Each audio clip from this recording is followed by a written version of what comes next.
ನಿಮ್ಮ ಸಚಿವರೇ ನಿನ್ನೆ ಬಹಿರಂಗವಾಗಿ ಹನಿ ಟ್ರ್ಯಾಪ್ ಯತ್ನ ನಡೆದಿದೆ ಅಂತ ಹೇಳಿದ್ದಾರೆ. ಈಗ ಇವತ್ತು ಕೂಡ ಪ್ರತಿಪಕ್ಷಗಳು ತನಿಖೆಗೆ ಆಗ್ರಹ ಮಾಡಿ ವಿಧಿಪಟ್ಟ ನೀಡಿದ್ದಾರೆ. ಅಲ್ಲ, ಇವಾಗ ಮಾನ್ಯ ಸಚಿವರು ಕೂಡ ನಿನ್ನೆ ಅಧಿವೇಶನದಲ್ಲಿ ಪ್ರಸ್ತಾಪ ಮಾಡಿದ್ದಾರೆ.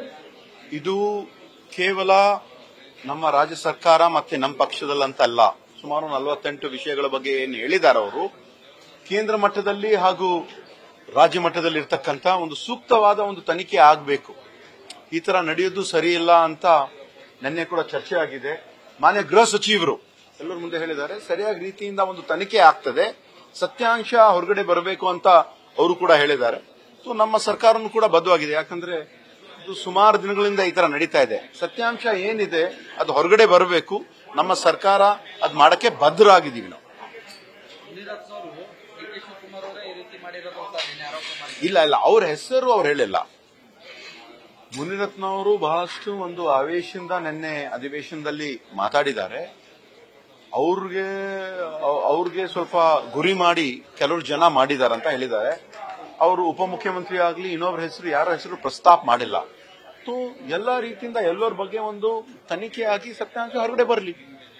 ಅದಕ್ಕೆ ನಮ್ಮ ತನಿಖೆ ಆಗಬೇಕು. ಕಾರಣ ಏನು ಅಂತ ನೋಡಿದಾಗ ರಾಜ್ಯ ಸರ್ಕಾರ ರಾಜ್ಯದಲ್ಲಿರುವಂತಹ ಸಚಿವರೇ ಇನ್ವಾಲ್ವ್ ಆಗಿರೋದ್ರಿಂದ, ಶಾಸಕರೇ ಇನ್ವಾಲ್ವ್ ಆಗಿರೋದ್ರಿಂದ ಅವ್ರ ಹೆಸರನ್ನ ರಾಜ್ಯ ತನಿಖೆ ಮಾಡಿದ್ರೆ ಹೊರಗಡೆ ಬರೋದ್ರಿಂದ ಸಿಬಿಐ ಮಾಡಬೇಕು ಅಂತ ಈಗ ಹೇಳಿದ್ರಲ್ಲ. ಇದು ಕೇವಲ ರಾಜ್ಯ ಮಟ್ಟದಲ್ಲಿ ಇಲ್ಲ ಅಂತ, ಕೇಂದ್ರ ಮಟ್ಟದಲ್ಲಿ ಇರ್ತಕ್ಕಂಥ ಅವ್ರ ಹೆಸರು ಕೂಡ ಇದೆ.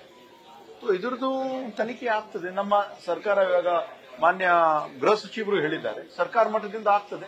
ಅವಶ್ಯಕತೆ ಇದ್ರೆ ಅಲ್ಲಿ ಕಲಿಸ್ತಕ್ಕಂಥ ಒಂದು ಅವಶ್ಯಕತೆ ಅಂತ ಅನಿಸಿದ್ರೆ ಸರ್ಕಾರ ಅದನ್ನು ತೀರ್ಮಾನ ತಗೊಳ್ಬಹುದು. ಇದು ಖಂಡಿತವಾಗಿ ಇದು ಸರಿ ಇಲ್ಲ. ಈ ತರ ವಿಷಯಗಳು ಆಗೋದು ಸರಿ ಇಲ್ಲ. ಆದ್ರೆ ಸತ್ಯಾಂಶ ಏನಿದೆ ಅಂತ ಯಾರಿಗೂ ಕೂಡ ಗೊತ್ತಿಲ್ಲ. ಆತರ ಹನಿ ಟ್ರ್ಯಾಪ್ ಮಾಡಿದಾರಾ ಮಾಡಿಲ್ಲ, ಯಾರು ಮಾಡಿದ್ದಾರೆ ಏನಿಲ್ಲ ಅಂತ ಯಾರಿಗೂ ಗೊತ್ತಿಲ್ಲ. ಒಂದ್ಸತಿ ತನಿಖೆ ಆದ ನಂತರ ಎಲ್ಲ ಗೊತ್ತಾಗ್ತದೆ. ಮಾನ್ಯ ಗೃಹ ಸಚಿವರು ಹೇಳಿದ್ದಾರೆ ಸ್ಪಷ್ಟವಾಗಿ, ಎಲ್ಲ ಡೀಟೇಲ್ಸ್ ಇದ್ರ ಬಗ್ಗೆ ನಾವು ತಿಳ್ಕೊಂಡು ಒಂದು ಎಲ್ಲ ಹೊರಗಡೆ ಬರಲಿ ಅಂತ ಹೇಳಿದ್ದಾರೆ. ನಂತರ ನೋಡೋಣ.